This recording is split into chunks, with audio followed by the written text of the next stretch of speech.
दोस्तों, स्वागत है आपका हमारे चैनल पर, जहां हम लाते हैं आपके लिए नई नई कहानियां। गांव के किनारे पर एक पुरानी हवेली थी, जिसे लोग भूतिया हवेली के नाम से जानते थे। कई वर्षों से उस हवेली में कोई नहीं रह गया था और ना ही कोई रहता था।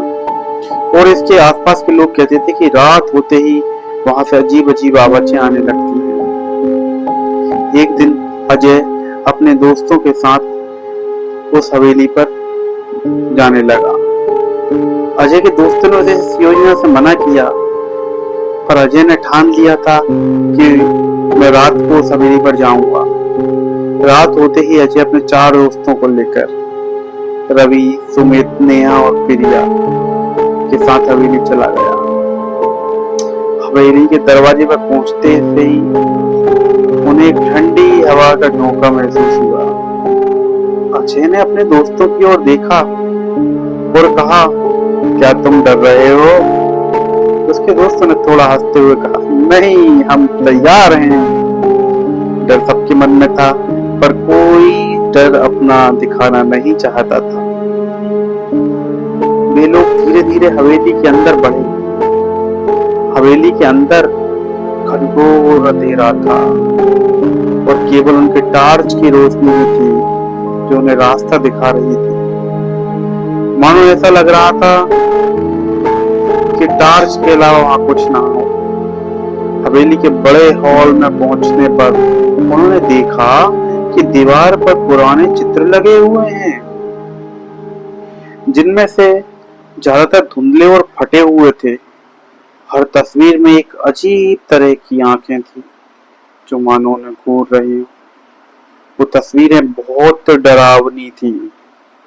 अचानक एक जोर की आवाज आई, जैसे कोई चीज जमीन पर गिर गई हो। सभी दोस्त चौंक कर एक दूसरे की ओर देखने लगे। अजय ने हिम्मत जुटाई और आवाज की दिशा में बढ़ा।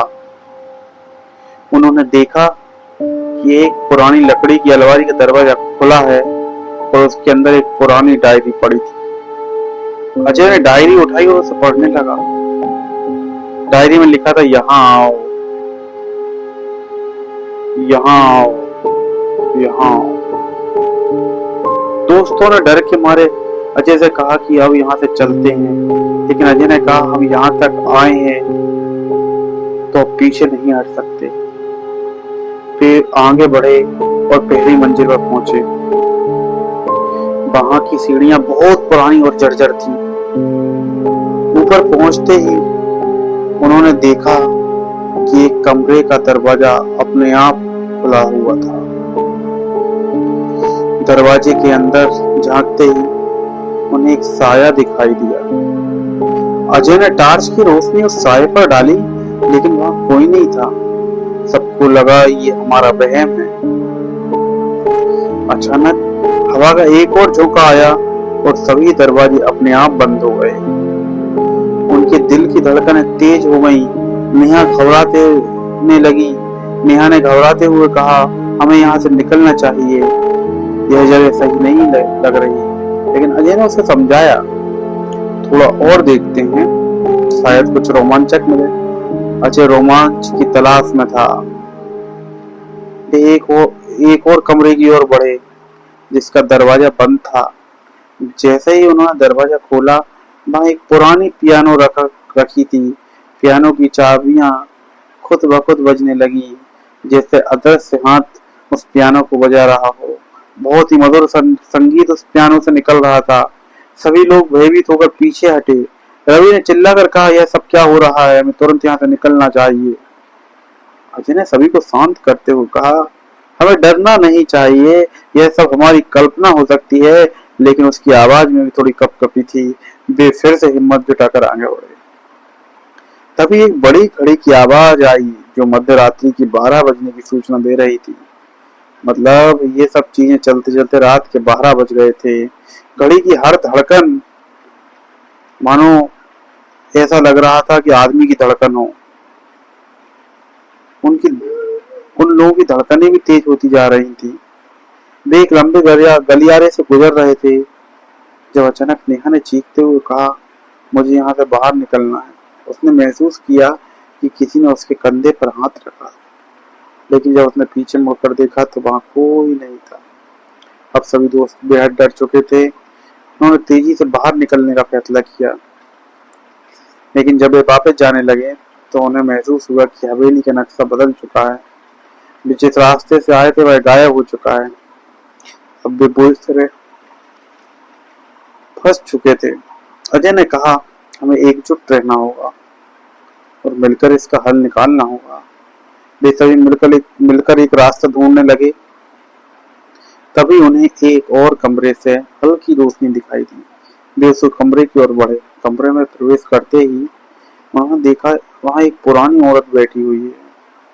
मतलब काफी बूढ़ी औरत थी जो उनके आने का इंतजार कर रही थी। उसकी आंखें लाल थी, चेहरा बहुत भयावह था। उसने धीमे स्वर में कहा, तुम लोगों ने मेरी शांति भंग की है, अब तुम इसकी कीमत चुकाओगे। अजय ने डरते हुए पूछा, तुम कौन हो? वह औरत हंसते हुए बोली, मैं इस हवेली की आत्मा हूँ।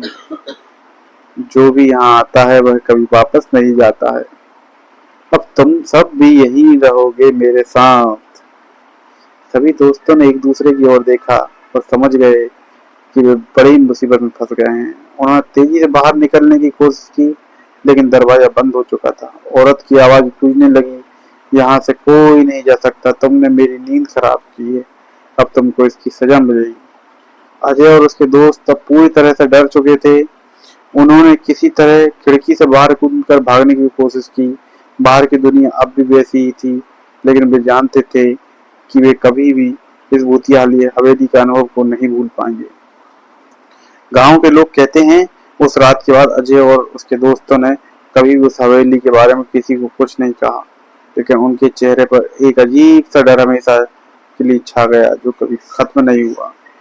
दोस्तों, अगर आपको हमारी ये कहानी पसंद आई हो तो हमारे चैनल को लाइक और सब्सक्राइब जरूर करें। धन्यवाद।